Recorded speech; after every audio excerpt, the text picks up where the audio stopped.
अस्सलाम वालेकुम स्टूडेंट्स, क्या हाल चाल है? कैसे हैं आप लोग? सबसे पहले तो मैं आज आपको वेलकम करता हूं शाह ग्रुप एजुकेशनल चैनल के ऊपर। स्टूडेंट्स, आज के दिन हम बात करेंगे क्लास 9 केमिस्ट्री में चैप्टर नंबर 4, जिसका नाम था केमिकल बॉन्डिंग। हम आज के दिन केमिकल बॉन्डिंग के अंदर इंटरमोलिकुलर फोर्सेस, इसके ऊपर ज़्यादा फोकस करेंगे। इंटरमोलिकुलर फोर्सेस ये क्या होती है, इनके ऊपर फोकस करेंगे। लेकिन सबसे पहले तो हम इंट्रोडक्शन से स्टार्ट करते हैं। देखें, फोर्सेस फोर्सेस हमारे पास दो टाइप्स की होती हैं। यहाँ पे हम आज के दिन डिस्कस करेंगे इन फोर्सेस के बारे में। यहाँ पे कहा जा रहा है discuss the types of intermolecular forces. हमें इंटरमोलिकुलर फोर्सेस जो है उनको डिस्कस करना है। इंटरमोलिकुलर फोर्सेस को वैंडर वाल्स फोर्सेस भी कहा जाता है। वैंडर की स्पेलिंग जो होती है वो होती है VAN, सही ना? तो वैंडर वाल्स फोर्सेस को हमने डिस्कस करना है स्टूडेंट्स। वैंडर वाल्स फोर्सेस और इनको डिस्कस करना है। यहाँ पे ये समझते हैं सबसे पहले दो टाइप की फोर्सेस होती हैं। There are two types of forces in molecules. Molecules के अंदर दो टाइप की फोर्सेस होती हैं, एक होती है इंट्रामोलिकुलर और एक होती है इंटरमोलिकुलर। इंट्रामोलिकुलर क्या होती है? इंट्रामोलिकुलर फोर्स होती है जो कि विद इन द मॉलिक्यूल होती है, मॉलिक्यूल के अंदर अंदर होती है, सही ना? मॉलिक्यूल के बाहर नहीं होती है, मॉलिक्यूल के अंदर अंदर होती है। इस इंट्रामोलिकुलर फोर्स को हम लोग कहते हैं प्राइमरी बॉन्ड भी। इसको हम लोग कहते हैं बच्चों, इसको हम लोग कहते हैं स्टूडेंट्स प्राइमरी बॉन्डिंग। ठीक है। इस तरह से अगर इंटरमोलिकुलर फोर्सेस की बात की जाए तो इंटरमोलिकुलर फोर्सेस जो होती हैं वो बिटवीन द मॉलिक्यूल्स होती हैं, मॉलिक्यूल्स के दरमियान में होती हैं, सही ना? और इसको हम लोग सेकेंडरी बॉन्डिंग भी कहते हैं। सेकेंडरी बॉन्डिंग भी हम इसको स्टूडेंट्स कहते हैं। अब मैं आपको ये दोनों बातें समझाता हूँ। लेट सपोज कर लें हमारे पास वाटर मॉलिक्यूल है। हमारे पास वाटर मॉलिक्यूल है ऑक्सीजन। ऑक्सीजन के पास ये लोन पेयर आ गया, दो लोन पेयर, और यहाँ पर ऑक्सीजन ने दो हाइड्रोजन से बॉन्ड बनाया हुआ है। इसी तरह से एक और ऑक्सीजन है। ऑक्सीजन के पास दो लोन पेयर और यहाँ पर एक हाइड्रोजन, दो हाइड्रोजन एटम आ गया। इस तरह से एंड सो ऑन यहाँ पर ऑक्सीजन जो है दोबारा दो लोन पेयर, और यहाँ पर मान लें कि दोबारा से दो हाइड्रोजन, एक हाइड्रोजन यहाँ, एक हाइड्रोजन यहाँ। जगह नहीं है मेरे पास, तो मैं एक काम करता हूँ, यहाँ पर एक हाइड्रोजन ड्रॉ कर लेता हूँ, यहाँ पर एक हाइड्रोजन ड्रॉ कर लेता हूँ, यहाँ पर एक हाइड्रोजन ड्रॉ कर लेता हूँ।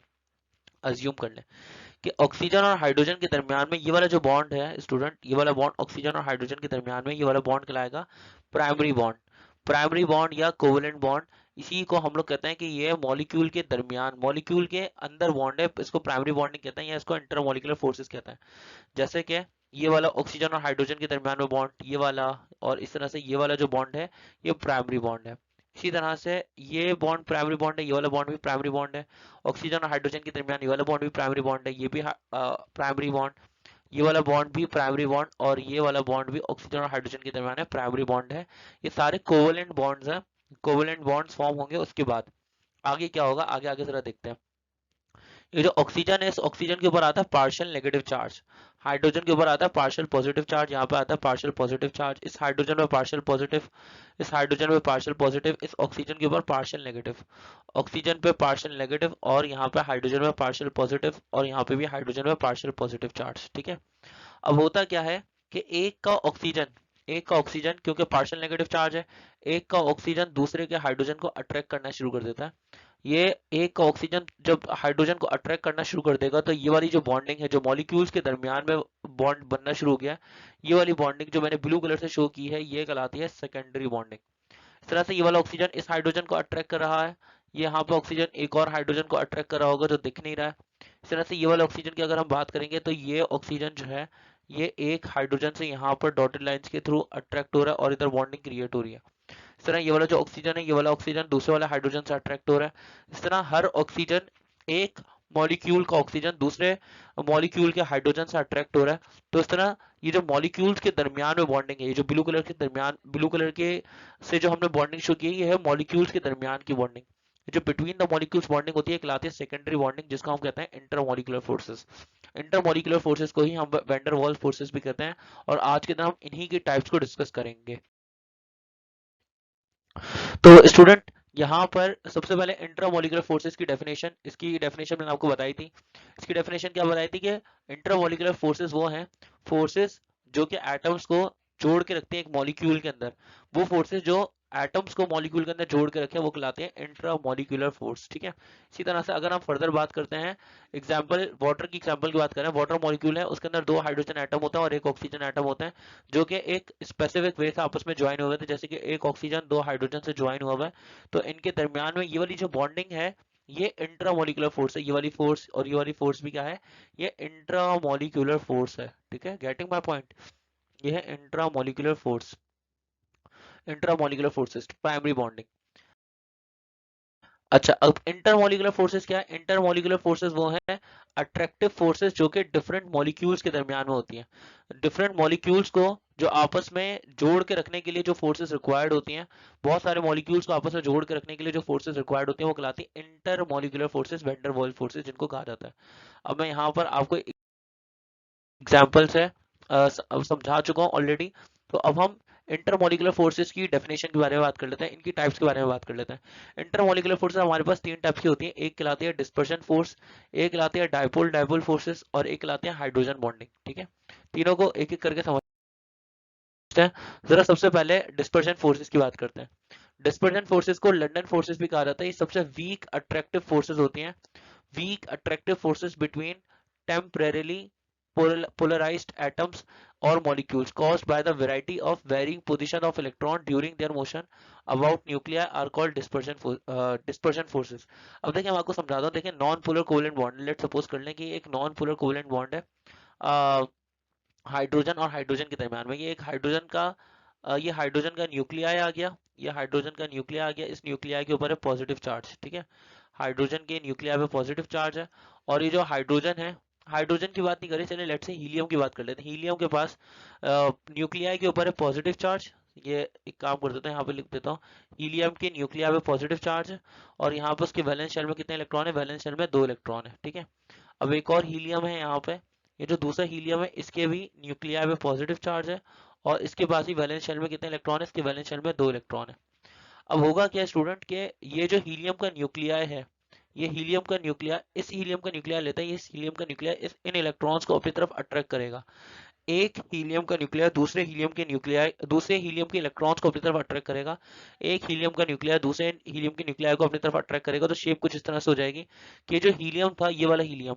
अच्छा, एक और बात, इन दोनों हीलियम के एटम्स के दरमियान में रिपल्जन भी क्रिएट होगी। तो होगा क्या, अब शेप कुछ इस तरह से हो जाएगी कि हमारे पास जो हीलियम का ये वाला न्यूक्लिया है, ये हीलियम का न्यूक्लिया आ जाएगा कॉर्नर पे। मैं एक काम करता हूँ, यहाँ पे बनाता हूँ हीलियम का जो न्यूक्लिया, जो पॉजिटिव चार्ज वाला हीलियम का न्यूक्लिया है, ये हीलियम का न्यूक्लिया आ जाएगा कॉर्नर पे आ जाएगा, ये सही नहीं है? जबकि इसके जो इलेक्ट्रॉन है, ये इलेक्ट्रॉन ये किससे अट्रैक्ट होंगे? दूसरे हीलियम के न्यूक्लियाई से अट्रैक्ट होना शुरू हो जाएंगे। यहाँ पर जगह थोड़ी छोटी है स्टूडेंट, मैं एक काम करता हूँ, इसको इसको बनाता हूँ यहाँ से, मैं एक काम करता हूँ यहाँ पे बनाता हूँ। तो हमारे पास जो एक हीलियम का न्यूक्लिया है, लेट सपोज कर लें हीलियम का न्यूक्लिया कॉर्नर पर आ गया और जो उसके इलेक्ट्रॉन थे वो इलेक्ट्रॉन किससे अट्रैक्ट हो रहे हैं? दूसरे हीलियम के न्यूक्लियाई से अट्रैक्ट हो रहे हैं। दूसरे हीलियम के न्यूक्लियाई से ये सारे ये जो इलेक्ट्रॉन्स हैं अट्रैक्ट हो रहे हैं। यहाँ पर ये हीलियम के न्यूक्लिया पे है पॉजिटिव चार्ज, इसके इलेक्ट्रॉन किसी और से अट्रैक्ट हो रहे होंगे। यहाँ पर आप समझ लें कि ये जो इलेक्ट्रॉन इस हीलियम के न्यूक्लिया से, ये डॉटेड लाइन से, जो मैंने ग्रीन कलर की डॉटेड लाइंस बनाई है, इससे अट्रैक्ट हो रहे हैं। ये वाली जो फोर्सेस बनी हैं, ये फोर्सेस कहलाती हैं वीक वैंडरवाल फोर्सेस। ये सबसे सबसे सबसे कमजोर फोर्सेस होती हैं। इसको हम वीक वैंडरवाल फोर्सेस भी बोल सकते हैं, या हम इसको डिस्पर्शन फोर्सेस भी कह सकते हैं, लंदन फोर्सेस भी हम इसको स्टूडेंट्स कह सकते हैं। ये टेम्परेरीली पोलराइज्ड एटम्स के दरमियान में, एक नॉन पोलर मॉलिक्यूल के दरमियान में ये फोर्सेस क्रिएट होती हैं। आते हैं यहाँ पर एग्जाम्पल के तौर पर बता रहे हैं dispersion of 10 electrons around the nucleus of neon. अगर मैंने आपको हीलियम की एग्जांपल दी थी, यहाँ पे नियॉन की एग्जांपल बता रहे हैं कि जो नियॉन का न्यूक्लियस होता है वो स्फेरिकली सिमेट्रिकल होता है, बिल्कुल गोल सा होता है नियॉन का जो न्यूक्लियस होता है। लेकिन जब दो नियॉन के एटम्स को हम करीब लेकर आ जाते हैं, एक्सट्रीमली क्लोज लेकर आते हैं, इलेक्ट्रॉन एक दूसरे को रिपेल करना शुरू कर देता है। जब इलेक्ट्रॉन एक दूसरे को रिपेल करते हैं तो ये देखें, ये हीलियम का, ये नियॉन का एक न्यूक्लियस था, ये दूसरा न्यूक्लियन का न्यूक्लियस था, सही ना? ये दूसरा नियॉन का न्यूक्लियस था। अब देखें इनके अंदर हुआ क्या कि एक नियॉन का जो न्यूक्लियस है, ये न्यूक्लियस पॉजिटिव चार्ज वाले न्यूक्लियस दूसरे इलेक्ट्रॉन्स को अपनी तरफ अट्रैक्ट कर रहा है। जबकि इलेक्ट्रॉन्स और इलेक्ट्रॉन्स, ये 10 के 10 इलेक्ट्रॉन एक दूसरे को रिपेल कर रहे हैं। तो ये वाली जो फोर्सेस इस तरह दो एटम्स के दरमियान में क्रिएट हो रही है, ये कहलाएगी वीक डिस्पर्शन फोर्सेस या वीक वेंडर वॉल फोर्सेस, सही ना? वीक डिस्पर्शन फोर्सेस उसको कहते हैं, इसको लंदन फोर्सेस भी कहते हैं। ये सबसे कमजोर फोर्सेस हैं, सही ना? आगे स्टूडेंट्स अब हम फर्दर बात करते हैं किस चीज की, अब हम डाइपोल डाइपोल फोर्सेस की बात करते हैं। डाइपोल डाइपोल फोर्सेस क्या है? देखिए इसके अंदर एक मॉलिक्यूल के अंदर आप मान लेंगे, लेट सपोज कर ले पॉजिटिव चार्ज है और एक पे नेगेटिव चार्ज है। लेट्स हमारे पास एक कंपाउंड है, एक कोवेलेंट कंपाउंड है, हमारे पास कोवेलेंट कंपाउंड है ICl, एक और कोवेलेंट कंपाउंड है ICl, एक और कोवेलेंट कंपाउंड ICl, एक और कोवेलेंट कंपाउंड ले लें, मान लें आप ICl ले लें, जितने चाहें आप उतने ICl ले लें। अब देखें होगा क्या, यहाँ पर क्लोरीन हाईली इलेक्ट्रोनेगेटिव है तो क्लोरीन के ऊपर आएगा पार्शियल नेगेटिव चार्ज, आयोडीन के ऊपर आएगा पार्शियल पॉजिटिव चार्ज। आयोडीन पे पार्शियल नेगेटिव, क्लोरीन पे पार्शियल, आयोडीन पे पार्शियल पॉजिटिव, क्लोरीन पे पार्शियल नेगेटिव, आयोडीन पे पार्शियल पॉजिटिव, क्लोरीन पे partial negative, partial positive, partial negative. अब देखें यहाँ पर ये जो क्लोरीन का ये एन आइन है, ये किससे को अट्रैक्ट करेगा, ये आयोडीन के कैटाइन को अट्रैक्ट करेगा। यहाँ पे क्लोरीन का एन आइन आयोडीन के कैटाइन को अट्रैक्ट करेगा, क्लोरीन का एनाइन आयोडीन के कैटाइन को अट्रैक्ट करेगा। ये जो फोर्सेस क्रिएट हो रही है दरमियान में, दो पोल्स के दरमियान में, ये पॉजिटिव पोल और नेगेटिव पोल, दो अलग अलग मॉलिक्यूल के पॉजिटिव पोल और नेगेटिव पोल के दरमियान में जो फोर्सेस क्रिएट हो रही हैं ये कहलाती हैं डाइपोल डाइपोल फोर्सेस। ठीक है ना, ये कहलाते हैं डाइपोल डाइपोल फोर्सेस, या इसको डाइपोल डाइपोल मूवमेंट भी कहा जा सकता है। अब देखें यहाँ पे क्या लिखा हुआ, अ dipole force is an attractive intermolecular forces. जो डाइपोल फोर्स होती है वो बेसिकली एक अट्रैक्टिव इंटरमॉलिक्यूलर फोर्स होती है, resulting forces from the interaction of, ये होता क्या है कि basically positive end of one molecule, positive end of one molecule, positive and की स्पेलिंग गलत देखिए स्टूडेंट, यहाँ पर हो जाएगा positive and, END, positive and एक मॉलिक्यूल का और नेगेटिव एंड दूसरे मॉलिक्यूल का, इनके दरमियान में जो अट्रैक्टिव फोर्सेस डेवलप हो जाती हैं इनको कहा जाता है डाइपोल डाइपोल फोर्सेस। अब हमसे स्टूडेंट्स बात की जा रही है मेटेलिक बॉन्डिंग के बारे में। मेटेलिक बॉन्डिंग किस तरह से क्रिएट होती है, हमने मेटेलिक बॉन्डिंग को समझना है। आयरन और कॉपर या सोडियम के अंदर मेटेलिक बॉन्डिंग किस तरह से क्रिएट होती है इसको जरा समझते हैं। देखिए मेटेलिक बॉन्डिंग के अंदर होता क्या है कि इलेक्ट्रोस्टैटिक अट्रैक्शन इलेक्ट्रॉन्स के दरमियान में और पॉजिटिव न्यूक्लिया ऑफ एटम्स के दरमियान में एक मेटल के, जो हमारे आप ये समझ लें जो electrostatic force of attraction develop हो जाती है वो कहलाती है मेटेलिक बॉन्डिंग। मैं आपको एग्जांपल से समझाता हूँ, ऐसे समझ में नहीं आएगा। लेट सपोज कर लें यहाँ पे हमारे पास मेटल के आइंस है, ये जो पॉजिटिव न्यूक्लियाई लिखे हुए ना, जो ये सारे ऑरेंज वाले बड़े बड़े वाले, ये होता क्या है कि ये मेटल आइंस है, ये सारे के सारे क्या है, ये मेटल आइंस है, या आप उसको मेटल का न्यूक्लियस भी बोल सकते हैं। अब मेटल के न्यूक्लियस के पास ये जो इलेक्ट्रॉन्स हैं, ये इलेक्ट्रॉन इस मेटल के पास, ये इलेक्ट्रॉन इस मेटल के पास, ये इलेक्ट्रॉन है, लेकिन ये इलेक्ट्रॉन आप ये समझ लें कि इसके साथ इस मेटल आयन के साथ जुड़े हुए नहीं होते। ये मेटल का आयन इस इलेक्ट्रॉन को अपने पास पकड़ के नहीं रखा हुआ होता। तो होता क्या है, ये वाले जो इलेक्ट्रॉन होते हैं सारे के सारे इलेक्ट्रॉन्स डीलोकलाइज्ड होते हैं। ये सारे इलेक्ट्रॉन्स क्या होते हैं स्टूडेंट्स, ये सारे इलेक्ट्रॉन होते हैं डीलोकलाइज्ड। डीलोकलाइज्ड इलेक्ट्रॉन्स होते हैं। डीलोकलाइज्ड इलेक्ट्रॉन होने का मतलब ये कि ये फ्री इलेक्ट्रॉन्स होते हैं, फ्रीली मूव कर रहे होते हैं। ये सारे इलेक्ट्रॉन्स जो होते हैं वो फ्रीली मूव कर रहे होते हैं। ये वाला इलेक्ट्रॉन इसके इस मेटल के आयन के पास जा सकता है, ये वाला इलेक्ट्रॉन इसके पास जा सकता है, ये वाला इलेक्ट्रॉन इसके पास जा सकता है, ये वाला इलेक्ट्रॉन उसके पास जा सकता है, ये वाला इलेक्ट्रॉन इसके पास आ सकता है, ये वाला इलेक्ट्रॉन इसके पास आ सकता है। ये वाला इलेक्ट्रॉन जो है आप सपोज कर लें कि ये वाला इलेक्ट्रॉन इसके पास आ सकता है, ये वाला इलेक्ट्रॉन इसके पास जा सकता है, ये वाला इलेक्ट्रॉन इसके पास आ सकता है, ये इलेक्ट्रॉन इनके पास आ सकता है, ये इलेक्ट्रॉन इसके पास जा सकता है, ये इलेक्ट्रॉन जो है वो इसके पास जा सकता है, ये इलेक्ट्रॉन इसके पास, इस तरह ये इलेक्ट्रॉन इनके पास आ सकता है, ये इलेक्ट्रॉन उसके पास जा सकता है। इस तरह ये सारे इलेक्ट्रॉन्स फ्रीली मूव कर रहे होते हैं। जब ये इलेक्ट्रॉन्स फ्रीली मूव कर रहे होते हैं तो यहाँ पर एक इलेक्ट्रॉन सी बन जाता है, और ये इलेक्ट्रॉन का एक समझ लें समंदर बन जाता है जो कि इलेक्ट्रॉन फ्रीली मूव कर रहे हैं। इलेक्ट्रॉन सी के दरमियान में और मेटल आइंस के दरमियान में एक वीक, अभी समझ लें कि वीक अट्रैक्शन सी कायम हो जाती है, एक वीक बॉन्ड सा क्रिएट हो जाता है। इस बॉन्ड को कहा जाता है मेटालिक बॉन्ड, और ऐसा होता है मेटल्स के अंदर। तो यहाँ पे ये लिखा हुआ metallic bond is a term used to describe the collective sharing of a sea of valence electron. हमसे कहा जा रहा है कि जो मेटालिक बॉन्ड है ये एक ऐसी टर्म है जो कि यूज की जाती है collective sharing of valence electron of a sea of valence electron और between several positively charged ions, several positively charge metal ions और इलेक्ट्रॉन्स के दरमियान में, ये जो एक तरह से सी इलेक्ट्रॉन के सी के दरमियान में, इलेक्ट्रॉन के समंदर के अंदर, और इस तरह से जो पॉजिटिवली चार्ज मेटल आइंस के दरमियान में ये जो शेयरिंग चल रही है, इस बॉन्ड को हम लोग कहते हैं मेटालिक बॉन्ड। ठीक है,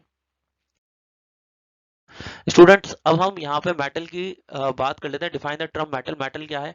मेटल की प्रॉपर्टीज की बात करते हैं। मेटल एक ऐसा सब्सटेंस है जिसके अंदर आप समझ लें पॉजिटिवली चार्ज आयंस होते हैं जो कि एक क्रिस्टल लैटिस के अंदर होता है। उसके अंदर नेगेटिवली चार्ज इलेक्ट्रॉन्स होता है और ये इलेक्ट्रॉन्स पूरे क्रिस्टल के अंदर फ्रीली मूव कर रहे होते हैं। हम इसको बोलते हैं मेटल। आसान लफ्जों में कहा जाए तो मेटल जो होता है वो एक ऐसा सब्सटेंस है जो कि इलेक्ट्रिसिटी कंडक्ट करता है। It is a good conductor of electricity. Metal वो एलिमेंट्स होते हैं जो कि गुड कंडक्टर होते हैं, good conductor of electricity. Electricity को कंडक्ट कर सकते हैं, इसलिए कंडक्ट कर सकते हैं क्योंकि इनके इलेक्ट्रॉन्स डीलोकलाइज्ड है, फ्रीली मूव करते हैं, इसलिए वो इलेक्ट्रिसिटी को कंडक्ट कर सकते हैं।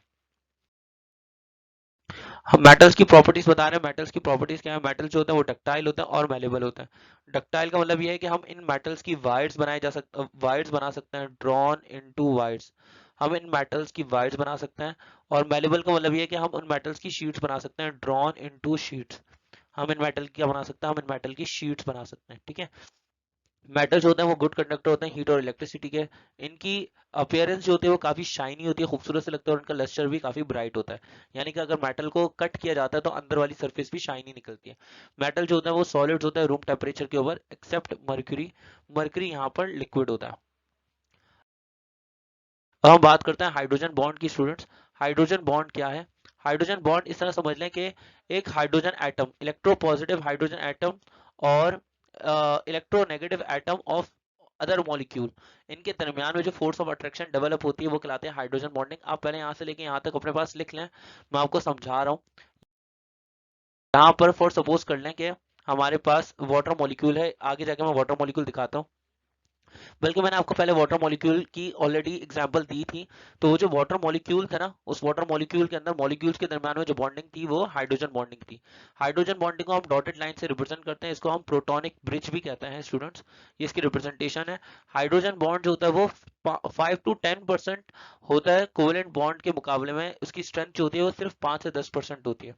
मैं आपको एग्जाम्पल के तौर पर यहाँ पे हाइड्रोजन बॉन्ड समझा रहा हूँ। देखें ये एक वाटर मॉलिक्यूल है, ये एक वाटर मॉलिक्यूल है, ये एक और वाटर मॉलिक्यूल है। हो क्या रहा है? इस ऑक्सीजन के ऊपर पार्शियल नेगेटिव चार्ज है और हाइड्रोजन के ऊपर कौन सा चार्ज है? हाइड्रोजन के ऊपर पार्शियल पॉजिटिव चार्ज है। देखें ये हाइड्रोजन के ऊपर पार्शियल पॉजिटिव चार्ज। मैं एक काम करता हूँ, इसको यहाँ पे ब्लैक लाइन से शो कर देता हूँ। हाइड्रोजन के ऊपर पार्शियल पॉजिटिव चार्ज और ऑक्सीजन के ऊपर पार्शियल नेगेटिव चार्ज। यहाँ पर एक और ऑक्सीजन है, इसके ऊपर पार्शियल नेगेटिव चार्ज। इस ऑक्सीजन के पास भी दो हाइड्रोजन है, एक हाइड्रोजन के ऊपर यहाँ पे पार्शियल पॉजिटिव चार्ज और दूसरा हाइड्रोजन के ऊपर भी पार्शियल पॉजिटिव चार्ज। अब देखें यहाँ पे ऑक्सीजन और इस वाले हाइड्रोजन के दरमियान में थोड़ी देर के लिए मान लेते हैं यहाँ पे कोवेलेंट बॉन्ड है। ठीक है। अब हो क्या रहा है कि इस ऑक्सीजन और हाइड्रोजन के दरमियान में डॉटेड लाइंस हैं। ये वाली dotted lines basically student represent कर रही है हाइड्रोजन बॉन्ड को। हाइड्रोजन बॉन्ड क्या है? हाइड्रोजन बॉन्ड आप ये समझ लें कि ऑक्सीजन, जो इलेक्ट्रोनेगेटिव ऑक्सीजन है और दूसरे मॉलिक्यूल का जो पॉजिटिव हाइड्रोजन है, इनके दरमियान में जो डॉटेड लाइंस से हम बॉन्ड शो करें, इनके दरमियान में जो एक वेंडर वॉल्स फोर्स क्रिएट हुई हुई, हम उसको कहते हैं हाइड्रोजन बॉन्ड। और ये जो हाइड्रोजन बॉन्ड होता है, ये हाइड्रोजन क्या करता है? हाइड्रोजन फ्लोरीन से ही हाइड्रोजन बॉन्ड बना सकता है, नाइट्रोजन से बना सकता है, ऑक्सीजन से बना सकता है।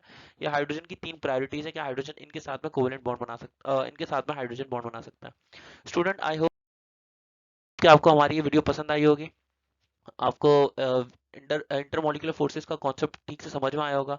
अगर आपको हमारी वीडियोस पसंद आती है तो हमारे चैनल को शाह ग्रुप एजुकेशनल चैनल को सब्सक्राइब करना ना भूलिएगा। Thank you so much for watching. मैं मिलता हूँ आपसे नेक्स्ट वीडियो के अंदर, तब तक अपना ख्याल रखें। ओके, अल्लाह हाफ़िज़।